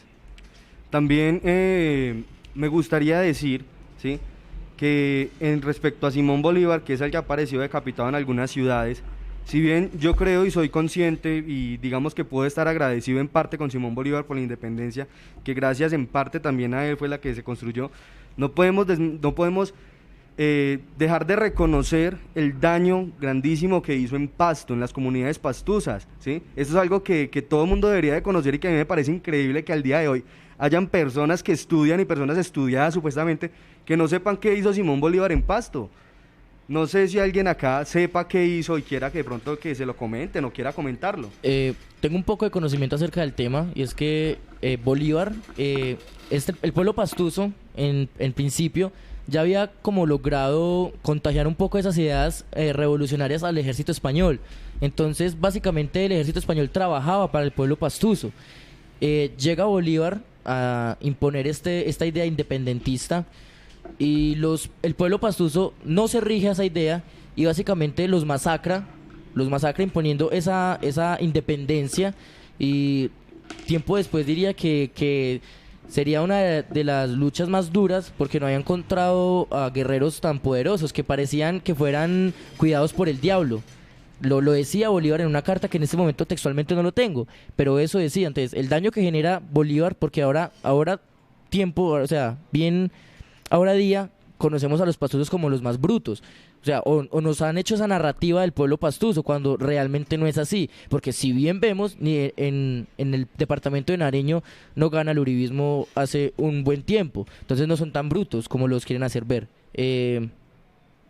Andrés.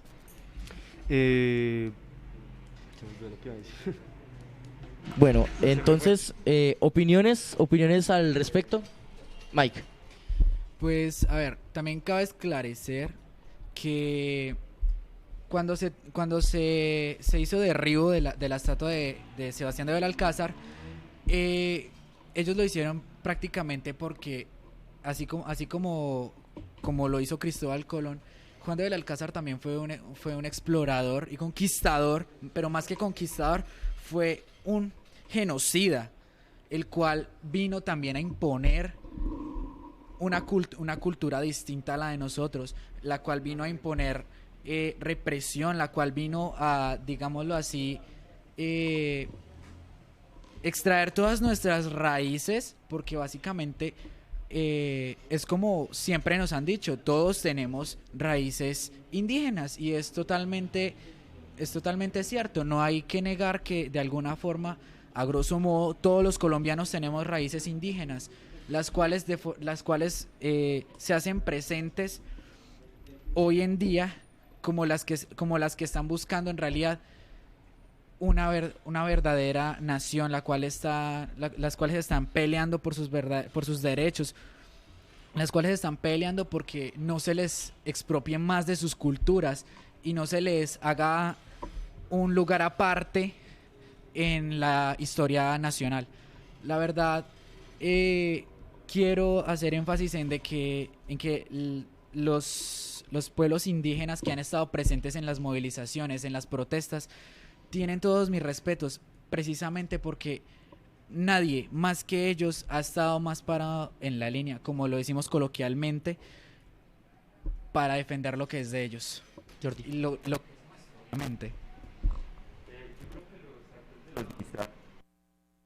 Conjunto de las estatuas está justificado.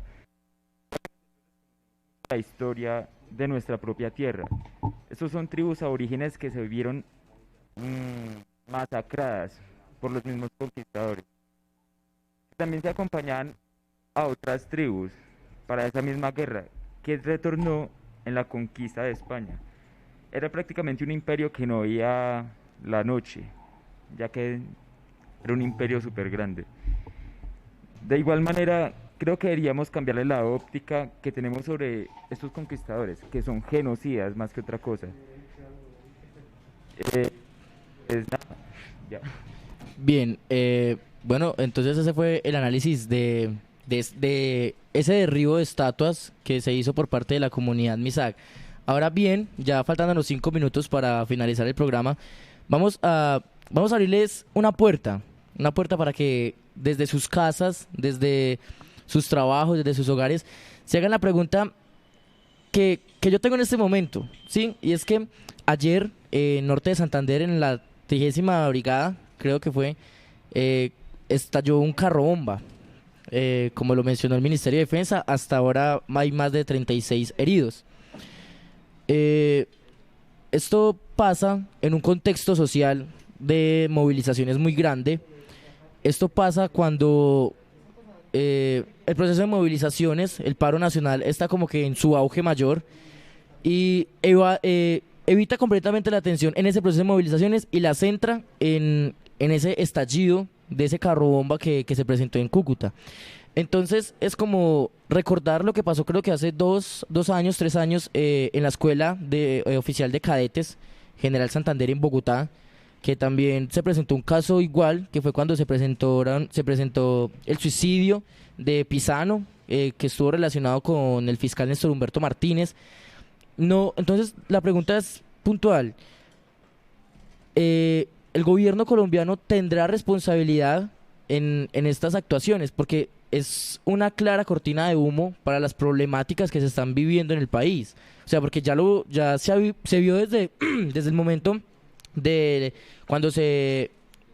cuando el expresidente, ex senador Álvaro Uribe tomó posición del cargo de presidente. Estalló un carro bomba unos kilómetros antes del lugar donde ese día estaba. Tiempo después estalla un carro en la escuela oficial de cadetes, y tiempo después estalla un carro bomba en una brigada militar, o sea, en un búnker militar prácticamente. Entonces no me pueden venir a decir de que no hay conocimiento, o sea, de que vamos a entrar explosivos a una base militar como entrándole el almuerzo a los soldados. Entonces les dejo como tarea, o sea, para la próxima semana, ese análisis, esa pregunta. ¿El gobierno nacional tiene responsabilidad en estos casos? Porque pues es como una cortina de humo, una evasión al tema principal de la discusión, que es el paro nacional. Entonces, Quintero, que nos tiene algo para decir. Realmente, o sea, acerca de lo que usted viene clarificando y nos viene preguntando, realmente tenemos que tener algo muy claro, y es que siempre ha pasado en todas nuestras, cuando se aproximan las candidaturas, siempre pasa esto. Siempre se desliga cierto tipo, o el uribismo ahorita, de el presidente actual. Siempre tienen alguna pelea y en ese momento empieza la guerra otra vez. Y esto para mí es una clara cortina de humo para quitarle peso al paro. En este momento el uribismo tiene una desaprobación, diría yo que casi el 70% en Colombia. Entonces esto lo están utilizando ellos para seguir con sus medidas sus medidas tradicionales de guerra con las que nos vienen gobernando desde los años 2000. Quiero finalizar mis intervenciones con esto. ¿Cómo entra un carro cargado con explosivos a una base militar? ¿Será que entra de la misma forma como entra una avioneta con 440 kilos de cocaína a un aeropuerto militar? Bueno, entonces ahí les queda como interrogante para la próxima semana, para nuestro programa Sala de Redacción del próximo miércoles, que vamos a estar acá desde las 6 de la tarde. Recuerden, mañana desde las 6 de la tarde va a estar Cultura Libre bajo la dirección de Andrés Vega, y desde las 3 de la tarde el programa de Versión Libre bajo la dirección del profesor Guido Mariano Escobar. Agradecemos a todos los que se conectaron hoy con esta transmisión en vivo. Agradecimiento especial a nuestros panelistas y a nuestro invitado. Recordándoles seguir nuestras distintas plataformas digitales: en Instagram, Ágora Q Radio Oficial; en Twitter, Ágora Q Radio Web; en Facebook, Ágora Q Radio. Nuestra aplicación nos puede encontrar en iOS y en Android como Ágora Q Radio Oficial. Nuestra página web www.agoraqradio.com.co. También tenemos un canal en YouTube, Quindío Radio Ágora, para que no se pierdan de los detalles de este análisis juvenil. Agradecimientos a todos por participar esta tarde. Esto es Ágora Q Radio, opinión y entretenimiento. agoraqradio.com.co. Eran las 5 de la mañana, un seminarista, un obrero, con 1000 papeles de solvencia que no le dan para ser sincero.